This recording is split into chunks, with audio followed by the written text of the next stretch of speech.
یعنی اگر خدا کا معصوم نبی ہی مشرکانہ رسوم اور بدعات کو اپنانے لگی تو پھر ہدایت اور گمراہی میں کیا فرق رہ گیا؟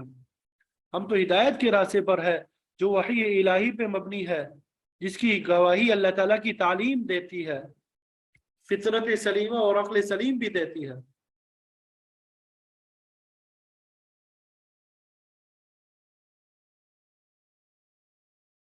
پھر آگے فرمایا قل، آپ کہہ دیجئے انی علی بینۃ من ربی، جی آواز آ رہی ہے؟ ہیلو، آواز کے بارے میں بتا دیں کہ آواز کیسی ہے اب؟